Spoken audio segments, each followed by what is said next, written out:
আজকে আমরা দশম শ্রেণীর প্রান্তিকের ভূঁইয়া ও সাহার লেখা মাধ্যমিক ভৌত বিজ্ঞান ও পরিবেশ এই বইটা চ্যাপ্টার 1 পরিবেশের জন্য ভাবনা তার অনুশীলনীতে যে প্রশ্নগুলো আছে তার উত্তরগুলো আলোচনা করব। তোমাদের যদি ভিডিওগুলো ভালো লাগে তাহলে লাইক, শেয়ার ও কমেন্ট করে জানিও, আর চ্যানেলটি সাবস্ক্রাইব করো। আমার একটা ম্যাথসের চ্যানেল আছে WB ম্যাথস ওয়ার্ল্ড, সেখানে গণিত প্রকাশের কোষে দেখি সমস্ত অঙ্কের সমাধান করে দেওয়া আছে।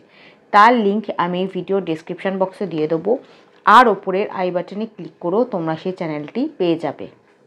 প্রথমে বহু বিকল্প ভিত্তিক প্রশ্ন, প্রতিটি প্রশ্নের মান 1। প্রতিটি প্রশ্নে 4টি করে বিকল্প উত্তর দেওয়া আছে, যেটি ঠিক সেটি লেখো। প্রশ্ন 1, ভূপৃষ্ঠ থেকে বায়ুমণ্ডলের উচ্চতার মান। উত্তর হবে অপশান এ 1000 কিলোমিটার। 2, বায়ুমণ্ডলের কোন স্তরটির ঘনত্ব সবচেয়ে বেশি। উত্তর হবে অপশান এ ট্রোপোস্ফিয়ার। 3, প্রদত্ত কোন গ্যাসটি ওজোন স্তরে ওজোন ক্ষয়ে সহায়তা করে। উত্তর হবে অপশান সি CFC। 4, প্রদত্ত গ্যাসগুলির মধ্যে কোনটি ওজোন স্তরে ওজোন ক্ষয়ে সহায়তা করে না। উত্তর হবে অপশান ডি CO2। 5, প্রদত্ত কোন গ্যাসটি ভূপৃষ্ঠ থেকে বিকিরিত দীর্ঘ তরঙ্গ দৈর্ঘ্য বিশিষ্ট অবলোহিত রশ্মি শোষণ করে। উত্তর হবে option C CH4। 6, greenhouse gas হিসেবে পৃথিবীর উষ্ণতা বৃদ্ধির জন্য প্রদত্ত কোন গ্যাসটির অবদান সবচেয়ে বেশি। উত্তর হবে অপশান সি CO2। 7, প্রদত্ত কোনটি গ্রিনহাউস গ্যাস নয়। উত্তর হবে অপশান ডি অক্সিজেন। 8, বায়োফুয়েলের একটি উদাহরণ হলো। উত্তর হবে অপশান ডি গোবর। 9, বায়োগ্যাসের মূল উপাদানটি হলো। উত্তর হবে অপশান বি CH4। 10, একটি সৌরকোষে উৎপন্ন বিভব পার্থক্যের মান। উত্তর হবে অপশান এ 0.5 ভাই। উত্তর হবে অপশান এ 0.5 ভোল্ট। ভি মানে হচ্ছে ভোল্ট। তারপর বি, অতি সংক্ষিপ্ত উত্তরভিত্তিক প্রশ্ন, প্রতিটি প্রশ্নের মান 1। একটি শব্দ বা একটি বাক্যে উত্তর দাও। প্রশ্ন 1, বায়ুমণ্ডলে উপস্থিত একটি গ্যাসের নাম করো যেটি গ্রিনহাউস গ্যাস নয়। উত্তর হবে অক্সিজেন। 2, কয়লার একটি নমুনার তাপন মূল্য 30,000 বলতে কি বোঝায়। এই প্রশ্নটা ভুল আছে, যে বইতে যে প্রশ্নটা দেওয়া আছে সেই প্রশ্নটা ভুল। সঠিক প্রশ্ন হবে কয়লার একটি নমুনার তাপন মূল্য 30 কিলো জুল পার গ্রাম বলতে কি বোঝায়। এখানে 30,000 হবে না, সরি 3 লাখ দেওয়া আছে বইতে, 3 লাখ হবে না, 3 লাখের বদলে এটা হবে 30 কিলো জুল পার গ্রাম। তাহলে উত্তর কি হবে, কয়লার একটি নমুনার তাপন মূল্য 30 কিলো জুল পার গ্রাম বলতে বোঝায় 1 গ্রাম কয়লা অক্সিজেনে সম্পূর্ণ দহনে 30 কিলো জুল পরিমাণ তাপশক্তি উৎপন্ন হয়। তারপরের প্রশ্ন, স্থিতিশীল বৃদ্ধি ও উন্নয়নের জন্য বায়ুশক্তি ব্যবহার করা যায় কেন।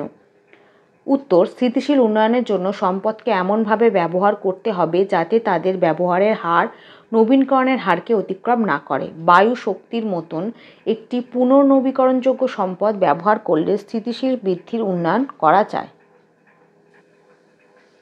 প্রশ্ন 4, জীবাশ্ম জ্বালানির বিকল্প একটি জ্বালানি উল্লেখ করো। উত্তর হবে কাঠ। 5, বায়ুমণ্ডলের উষ্ণতা বৃদ্ধি করে এমন একটি গ্যাসের নাম লেখো। উত্তর হবে CO2 বা কার্বন ডাই অক্সাইড। 6, কয়লা খনি থেকে কোন জ্বালানি গ্যাস উৎপন্ন হয়। উত্তর হবে কোল বেড মিথেন, বা যার সংকেত হচ্ছে CBM, শর্ট ফর্ম হচ্ছে CBM, নাম পুরো নামটা হচ্ছে কোল বেড মিথেন। 7, বায়ুতে উপস্থিত একটি গ্যাসের নাম করো যার পরিমাণ বৃদ্ধিতে বিশ্ব উষ্ণায়ন ঘটে। সেটা হচ্ছে কার্বন ডাই অক্সাইড বা CO2। প্রশ্ন 8, শক্তির একটি উৎসের নাম করো যেটি স্থিতিশীল উন্নয়নের জন্য ব্যবহার করা যায়। উত্তর হবে সৌরশক্তি। 9, জ্বালানির তাপন মূল্যের একক লেখো। উত্তর হবে কিলোজুল পার গ্রাম। 10, স্ট্র্যাটোস্ফিয়ারে উচ্চতা বৃদ্ধির সঙ্গে উষ্ণতা বাড়ে না কেন। এই প্রশ্নটা ভুল দেওয়া আছে, কারণ দেখবে 1 নম্বর পেজে একদম শেষে দেখো স্ট্র্যাটোস্ফিয়ার, এখানে লেখাই আছে 1 নম্বর পেজের শেষে, এই অঞ্চলে উচ্চতা বৃদ্ধির সাথে তাপমাত্রা বাড়তে থাকে। তার মানে এখানে পরিষ্কার বলেই দিচ্ছে যে স্ট্র্যাটোস্ফিয়ারে উচ্চতা বৃদ্ধির সাথে সাথে উষ্ণতা বৃদ্ধি হয়, কিন্তু এখানে প্রশ্নে আমাদের বলে দিয়েছে উষ্ণতা বাড়ে না, এটা উষ্ণতা বাড়ে, কারণ উষ্ণতা বৃদ্ধির সাথে উষ্ণতা বাড়ে, এটাই ঠিক। এটা বাড়ে না কেন, এই প্রশ্নটা ভুল। প্রশ্ন 11, ওজোন স্তর সূর্য থেকে আগত কোন রশ্মির ভূপৃষ্ঠে আপতনকে প্রতিহত করে? উত্তর হবে অতিবেগুনি রশ্মি। 12, বায়োগ্যাসের একটি ব্যবহার উল্লেখ করো। 7 নম্বর পাতায় একটা লিখতে পারো, এটা বায়োগ্যাস জ্বালানি রূপে রান্নার কাজে ব্যবহার করা হয়, বা এটাও লিখতে পারো আলো জ্বালানোর জন্য বায়োগ্যাস ব্যবহৃত হয়। এই দুটো কাজের মধ্যে যে কোনো একটা লিখে দিলেই হবে। 13, ওজোন স্তরে ওজোনের বিয়োজনে এনওর ভূমিকা কী? উত্তর, স্ট্র্যাটোস্ফিয়ারে আলোর প্রভাবে N2O, যেটার নাম হচ্ছে নাইট্রাস অক্সাইড, এটা হচ্ছে নাইট্রাস অক্সাইড, গ্যাস NO, যেটা হচ্ছে নাইট্রিক অক্সাইডে রূপান্তরিত হয়। মানে NO, স্ট্র্যাটোস্ফিয়ারে আলোর প্রভাবে N2O গ্যাস NO এ রূপান্তরিত হয়।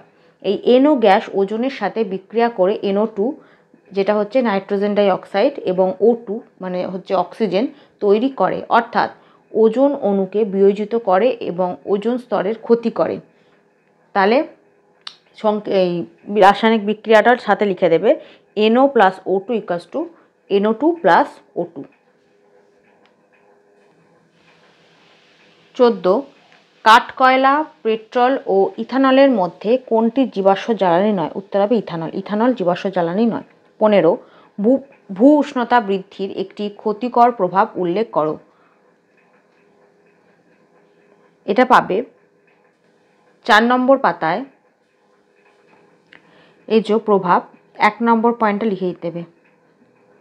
এখানে 3টে পয়েন্ট আছে, তার মধ্যে থেকে যে কোনো একটা লিখে দেবে। 1, 2, 3টে পয়েন্ট আছে, যে কোনো একটা লিখে দেবে। প্রশ্ন 16, ইউভি রশ্মির প্রভাবে ক্লোরোফ্লুরোকার্বন থেকে নির্গত কোন পরমাণুটি ওজোন গ্যাসকে অক্সিজেনে বিয়োজিত করে দেয়? উত্তর হবে ক্লোরিন। ক্লোরিন পরমাণুটি ওজোন গ্যাসকে অক্সিজেনে বিয়োজিত করে দেয়। তারপর 2, শূন্যস্থান পূরণ করো। 17, ওজোন স্তর সূর্য থেকে আগত ড্যাশ রশ্মির ভূপৃষ্ঠে আপতনকে প্রতিহত করে। উত্তর হবে অতিবেগুনি। 18, ট্রোপোস্ফিয়ারে উচ্চতা বাড়ার সঙ্গে উষ্ণতা ড্যাশ। উত্তর হবে কমে। তারপর সি, সংক্ষিপ্ত উত্তরভিত্তিক প্রশ্ন, প্রতিটি প্রশ্নের মান 2। নিচের প্রশ্নগুলি 2-3টি বাক্যে উত্তর দাও। প্রশ্ন 1, ভবিষ্যতে পরিবেশের ওপর বিশ্ব উষ্ণায়নের 2টি সম্ভাব্য প্রভাবের উল্লেখ করো। 4 নম্বর পাতায় এই সম্ভাব্য প্রভাবটাই হবে উত্তর। এখান থেকে এতটা, এখানে 3টে পয়েন্ট দেওয়া আছে, তার মধ্যে থেকে যে কোনো দুটো লিখে দেবে। প্রশ্ন 2, বিশ্ব উষ্ণায়ন কি? 4 নম্বর পাতায় এখান থেকে এতটা। প্রশ্ন 3, বায়ুমণ্ডলের কোন স্তরে চাপ সর্বোচ্চ হয় তা কারণসহ উল্লেখ করো।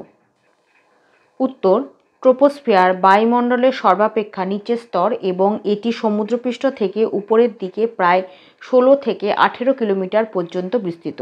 ভূপৃষ্ঠের সমুদ্রতল বরাবর বায়ুস্তর সবচেয়ে ভারী হওয়ায় ভূপৃষ্ঠে সমুদ্রতল বরাবর বায়ুর চাপ সবথেকে বেশি হয়। আবার এই স্তরে বায়ুমণ্ডলের প্রায় 75% গ্যাসীয় উপাদান, ধূলিকণা ও জলকণা থাকে। এই কারণগুলোর জন্য ট্রোপোস্ফিয়ারের চাপ সবথেকে বেশি হয়। তারপর 4, স্থিতিশীল উন্নয়নের ধারণাটি কি? 5 নম্বর পাতায় এখান থেকে এতটা। 5, মিথেন হাইড্রেট কি? 8 নম্বর পাতায় এখান থেকে এতটা। 6, কোনো জ্বালানির তাপন মূল্য বলতে কি বোঝায়?